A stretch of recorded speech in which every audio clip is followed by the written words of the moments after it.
ഉണ്ടായിരുന്നു. നിത്യമായി ഈ കീവായി പോകുന്നൊരു പ്രശ്നമുണ്ട്. നിത്യമായി എന്ന് വെച്ചാൽ അധിക ടൈമില്. ഇപ്പോ അതില് എങ്ങനെ നിസ്കരിക്കേണ്ട ഒരു രൂപം ഒന്ന് വിശദീകരിക്കുക. ഞാൻ ഇപ്പോൾ ഒരുപാട് വായി പോയി വീണ്ടും മാറ്റി ഉള്ളെടുത്താൽ വീണ്ടും അധികം വായി പോകും, മിക്കവാറും വായി പോകുന്ന അധികം അവസ്ഥയിലാണുള്ളത്. അതിനുള്ളൊരു ഫിഖിന്റെ ഒരു മസല എങ്ങനെയാ നിസ്കരിക്കേണ്ടത്, പിന്നെ സുന്നത്ത് നിസ്കരിക്കേണ്ടത്, അതിലൊന്ന് വിശദീകരിച്ചില്ല. ഖുർആൻ അതുണ്ടല്ലോ.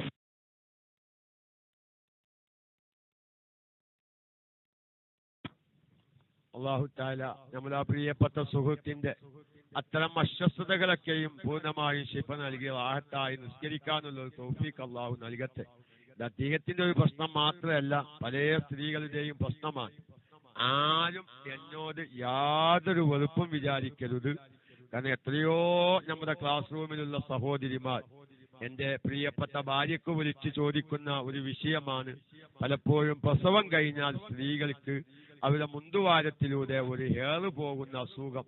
അത് വ്യാപകമായി പല സഹോദരിമാർക്കും ഉള്ളതാണ്. അതിനോട് എന്താണ് അത് ചെയ്യേണ്ടത് എന്നൊക്കെയും ഒന്ന് ഉസ്താദിനോട് പറഞ്ഞുതരാൻ പറയും എന്നൊക്കെ പറഞ്ഞ് വിളിച്ച ഒരുപാട് അവസ്ഥകളുണ്ട്. ഈ ക്ലാസ് കേൾക്കുന്ന പലവരും, ഇത് റെക്കോർഡായി കേൾക്കുന്ന സഹോദരിമാരും പറയും, ഉസ്താദ് അത് വളരെ സത്യമാണ്. എത്രയോ ഭാഗങ്ങളിൽ നിന്ന് അത്തരം പ്രശ്നങ്ങൾ വരുമ്പോ എങ്ങനെ നിസ്കരിക്കണമെന്നറിയാത്ത പലവരുമുണ്ട്. ഏതായിരുന്നാലും ഈ നിത്യ അശുദ്ധിക്കാരന്റെ നിയമമുണ്ടല്ലോ, മൂത്രവാർച്ചക്കാരൻ. ഈ മൂത്രവാർച്ചക്കാരന്റെ നിയമം എന്താണോ അതേ നിയമം തന്നെയാണ് ഇങ്ങനെ ഈ യഥമുറിയാതെ കീഴ്വായു പോയിക്കൊണ്ടിരിക്കുന്ന വ്യക്തിയുടെയും നിയമം. അപ്പോ നിസ്കാരത്തിന്റെ സമയം ആയതിനു ശേഷം പരമാവധി കാറ്റ് തടുക്കുന്ന രൂപത്തിൽ എന്റെ ക്ലാസ് റൂമിലുള്ള സഹോദരിമാരും അത് മനസ്സിലാക്കി വെക്കണം. ഇത് പുരുഷന്മാരാകുമ്പോൾ ഈ ഭാഗത്താണെങ്കിൽ, സ്ത്രീകളാണെങ്കിൽ മറ്റൊരു ഭാഗത്താണ്. രണ്ടു കൂട്ടരുടെ വിധിയും ഒന്നാണ്. ഇനി ഇപ്പോൾ എന്റെ ക്ലാസ് കേൾക്കുന്ന ഒറ്റ സഹോദരിക്കും ആ മസല ആവശ്യമില്ലാന്ന് വെക്കുക. പക്ഷേ നമ്മുടെ കുടുംബത്തിൽ പല സഹോദരിമാർക്കും ആവശ്യം ഉണ്ടാകും. അപ്പൊ നിങ്ങൾക്കത് പറഞ്ഞു കൊടുക്കല്ലോ. അൽഹംദുലില്ലാ, ഞാൻ KMIC ഒരു വാട്സാപ്പ് ചോദ്യോത്തരം കേൾക്കുന്ന ഒരു വ്യക്തി ആയതുകൊണ്ട് എന്റെ കുടുംബത്തിലുള്ള ഒരു പാവപ്പെട്ട സഹോദരിക്ക് ഒരു ഫിഖിന്റെ മസല പറഞ്ഞു മനസ്സിലാക്കി കൊടുക്കാൻ എനിക്ക് സാധിച്ചു എന്നത് നമുക്കൊരു സന്തോഷം പങ്കുവെക്കാം. അപ്പൊ ഏതായിരുന്നാലും നിസ്കാരത്തിന്റെ സമയമായി പരമാവധി, അത് മുന്നിലാവട്ടെ പിന്നിലാവട്ടെ, നിങ്ങൾ എന്ത് ചെയ്യുക, പുറത്തേക്ക് വരുന്ന വായു തടുക്കാന്ന പരമാവധി പുറത്തേക്ക് വരലിനെ തടുത്തു നിർത്തുന്ന രൂപത്തിൽ ചെയ്ത് പെട്ടെന്ന് വുളൂ ചെയ്ത് നിസ്കരിക്കാൻ ശ്രമിക്കുക. അവരൊരു കാര്യം, ഇതൊരു വ്യക്തമായി ക്ലാസ് അല്ല, കൂടുതൽ പഠിക്കാൻ എല്ലാവരും തയ്യാറാവണം.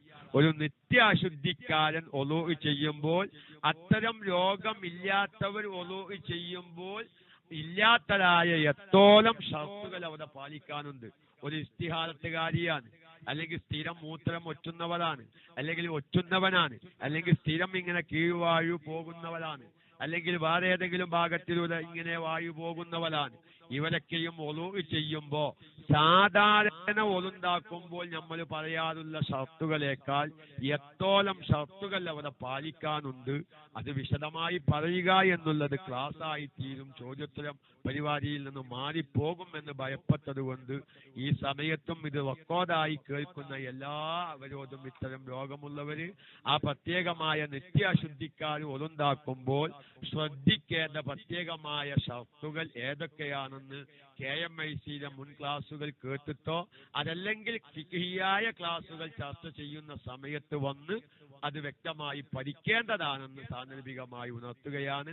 അങ്ങനെ ചെയ്ത് നിസ്കരിക്കുക. പക്ഷെ അവരൊരു കാര്യം ശ്രദ്ധിക്കാനുണ്ട്. ഒരാൾക്ക് നിസ്കാരത്തിന്റെ സമയം ആയിട്ട് നിസ്കരിക്കാൻ മാത്രമുള്ള ഒരു സമയം ഇത് ഇല്ലാത്തൊരവസ്ഥയിൽ കിട്ടുമെങ്കിൽ ആ സമയം പ്രതീക്ഷിച്ചു നിൽക്കണം. ഞാൻ വ്യക്തമായി പറയുന്നു, 12:30 ളുഹ്റ് ബാങ്ക് കൊടുത്തു. ഇവർക്ക് കുറച്ച് സമയം ഇങ്ങനെ അരമണിക്കൂർ ഇങ്ങനെ പോയിക്കൊണ്ടിരിക്കും. അത് മൂത്രമാണെങ്കിലും വായു ആണെങ്കിലും ഇസ്തിഹാലത്തിന്റെ ബ്ലീഡിങ് രക്തം എന്താണെങ്കിലും ശരി, ഒരു അരമണിക്കൂർ കഴിഞ്ഞാൽ അത് നിൽക്കും. ഒരു 10-15 മിനിറ്റ് ഗ്യാപ്പ് കിട്ടും. അങ്ങനെ ഒരു നല്ല അവസ്ഥ കിട്ടുമെന്ന് കണ്ടാൽ നിസ്കാരത്തിന്റെ സമയമായേക്കന്നെ ഈ രൂപത്തിൽ ഒതുണ്ടാക്കി നിസ്കരിക്കരുത്. ആ വായു പോരാത്ത ആ സമയം കാത്തു നിൽക്കണം, അല്ലെങ്കിൽ ആ മൂത്രം വറ്റാത്ത സമയം കാത്തു നിൽക്കണം, അല്ലെങ്കിൽ ആ ബ്ലീഡിങ് വരാത്ത സമയം കാത്തു നിന്ന് ആ സമയത്ത് ശരിയായ രൂപത്തിൽ നിസ്കരിക്കണം. നിസ്കാരത്തിന്റെ സമയത്തിൽ നിന്ന് ചുരുങ്ങിയ നിലക്ക് നിസ്കരിക്കാൻ മാത്രമുള്ള ഒരു സമയം ഇതിൽ നിന്ന് ഒഴിവ് കിട്ടാതെ സ്ഥിരം പോകുമ്പോഴാണ് ഈ നിയമം പാലിക്കേണ്ടത്. പരമാവധി പുറത്തേക്ക് വരുന്ന കാറ്റ് തടഞ്ഞു നിർത്തുന്ന രൂപത്തിലുള്ള സംവിധാനം ഉപയോഗിച്ച്, അതെല്ലാവർക്കും അറിയല്ലോ, അങ്ങനെ സംവിധാനം ഉപയോഗിച്ച് ഒളു ചെയ്ത് നിസ്കരിക്കുകയാണ് വേണ്ടത്. ഇനി അവിടെ തന്നെ ഒരു മസല എല്ലാവരും പഠിക്കണം. ഒരാൾക്ക് മൂത്രം വാർച്ചയുള്ളവനാണ്, മൂത്രം ഒറ്റിക്കൊണ്ടിരിക്കുന്നവനാണ്, അല്ലെങ്കിൽ കീഴ്വായു പോയിക്കൊണ്ടിരിക്കുന്നവനാണ്, അവനിക്ക് നിന്നാൽ ഇത് അധികമാണ്, ഇരുന്നാൽ ഇവനിക്കത് ഈ പ്രശ്നം ഉണ്ടാവില്ല. പലവർക്കും ഇരുന്നാൽ എന്താവൂല, മൂത്രം ഒറ്റുന്നില്ല, അല്ലെങ്കിൽ കീഴ്വായു പോകുകയില്ല എങ്കിൽ അവനിക്ക് ഇരുന്ന് നിസ്കരിക്കൽ നിർബന്ധമാണ്. മനസ്സിലായോ? തിരിഞ്ഞോ? സാധാരണ നിൽക്കാൻ കഴിയുള്ളവൻ നിൽക്കുക എന്നാലല്ലോ നമ്മൾ മസല പഠിച്ചിട്ടുള്ളത്. പക്ഷെ ഈ മൂത്രം ഒറ്റുന്നവൻ അല്ലെങ്കിൽ ഈ വായു പോകുന്നവന് ഇരുന്നാൽ ഇതിനൊരു ശമനം കിട്ടും, ഇതില്ലാതെയായി തീരും എന്ന് കണ്ടാൽ ഇരിക്കാം എന്നല്ല, ഇരിക്കൽ നിർബന്ധമാണ് എന്നാണ് മസല. അപ്പൊ അവന് ഇരുന്ന് നിസ്കരിക്കണം. ആ നിസ്കാരം ഈ രോഗം മാറിയാൽ പിന്നെ മടക്കേണ്ട ആവശ്യമില്ല.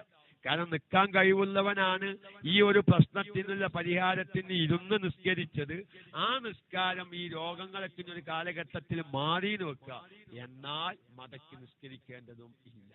അപ്പൊ അതുകൊണ്ട് പിന്നെ അവരൊക്കെ ഒന്ന് പ്രത്യേകം ശ്രദ്ധിക്കാനുണ്ട്. പറയാൻ ലജ്ജയുള്ള മസലകളാണ്. സ്ത്രീകൾ ഇത്തരം കാര്യങ്ങൾ ചെയ്യുമ്പോ അവരുടെ മുൻഭാഗത്തിലൂടെ ഈ ഹെയർ വരുമ്പോ അവിടെ ഹെയർ തടുക്കാനുള്ള പഞ്ഞി വെക്കേണ്ടത് എവിടെയാണ്, ഇസ്തിഹാലത്ത് രോഗിയുടെ രക്തം നിൽക്കാൻ എവിടെയാണ് പഞ്ഞി വെക്കേണ്ടത് എന്ന് നമ്മുടെ മുമ്പത്തെ ക്ലാസ്സിൽ വിശദീകരിച്ചിട്ടുണ്ട്. അഥവാ നമ്മുടെ ഹൈലും ഇസ്തിഹാലത്തുമായി ബന്ധപ്പെട്ട ക്ലാസ്സിൽ ഞാൻ അത് വിശദീകരിച്ചിട്ടുണ്ട്. അത് കേൾക്കാത്ത സഹോദരിമാർ ആരെങ്കിലും ഈ ക്ലാസ് റൂമിൽ ഇപ്പോൾ ഉണ്ടെങ്കിൽ, അല്ലെങ്കിൽ സഹോദരന്മാരുടെ ഭാര്യന്മാർക്ക് ആവശ്യമുള്ളവരുണ്ടെങ്കിൽ ആ ക്ലാസ് തപ്പിയെടുത്തത് കേൾക്കേണ്ടതാണ്. കാരണം അത്തരം മസാലകളൊന്നും ആരും വ്യക്തമായി സാധാരണക്കാർക്ക് പറഞ്ഞു മനസ്സിലാക്കി കൊടുക്കാത്തത് കൊണ്ട് പലവരും എന്തൊക്കെയോ ചെയ്യുകയാണ്. ഇസ്തിഹാലത്തുകാരി നിസ്കരിക്കാൻ നിൽക്കുമ്പോ എവിടെയാണ് പഞ്ഞി വെക്കേണ്ടതെന്ന് ഞാൻ 2 കൊല്ലം മുന്നേ KMIC-യിൽ നിന്ന് ക്ലാസ് എടുത്തപ്പോ ദമാമിൽ നിന്നൊരു സഹോദരി എനിക്ക് വിളിച്ചു, ഉസ്താദെ, ദമാമിലുള്ള ഫ്ലാറ്റുകളിലെ വ്യത്യസ്തമായ റൂമുകളിലിരുന്ന് 90ഓളം സ്ത്രീകൾ ഞങ്ങൾ ഉസ്താദിന്റെ ക്ലാസ്, KMIC-യുടെ ക്ലാസ് കേൾക്കുന്നുണ്ട്. ഞങ്ങളിൽ പലവരും ഈ മസല പഠിക്കാത്തവരാണ്, ഞങ്ങൾ ഇതുവരെ നിസ്കരിച്ചത് അങ്ങനെയല്ല എന്ന് പറഞ്ഞ ഒരുപാട് സഹോദരിമാരുണ്ട്. അതുകൊണ്ട് എന്റെ പ്രിയപ്പെട്ട സഹോദരിമാര് ആ അവസ്ഥകൾ പ്രത്യേകം ശ്രദ്ധിക്കണം. ഏതായിരുന്നാലും കീഴ്വായു പോയിക്കൊണ്ടിരിക്കുക, മൂത്രം ഒറ്റുകൊണ്ടിരിക്കുക, ഇവർക്ക് ഇരുന്നാൽ ഈ പ്രശ്നം ഇല്ലെങ്കിൽ അവൾ ഇരുന്ന് നിസ്കരിക്കൽ നിർബന്ധമാണ്. ആ നിസ്കാരം പിന്നെ മടക്കേണ്ടതുമില്ല. അപ്പൊ കീഴ്വായു ആയാലും ഇസ്തിഹാലത്തായാലും അതുപോലെ തന്നെ മൂത്രമൊറ്റലായാലും എന്ത് പ്രശ്നമാണെങ്കിലും നിത്യാശുദ്ധിക്കാരൻ പാലിക്കേണ്ട നിയമം പാലിച്ച് അവൻ നിസ്കരിക്കണം. നിത്യാശുദ്ധിക്കാരൻ ഒളുണ്ടാക്കുമ്പോൾ സാധാരണ ഉള്ള വ്യക്തികൾ ഒളുണ്ടാക്കുമ്പോൾ ശ്രദ്ധിക്കാത്ത, പറയാൻ നിന്നാൽ ചിലപ്പം ഹദ്ദാദിന്റെ സമയമാകുമെന്ന് ഭയപ്പെട്ടതിന്റെ പേരിലാണ് അത്തരം ക്ലാസുകൾ വിശാലമായി കേൾക്കാൻ KMIC-യുടെ ഫിഖിന്റെ ക്ലാസ്സിലേക്ക് എല്ലാവരെയും ക്ഷണിക്കുന്നു.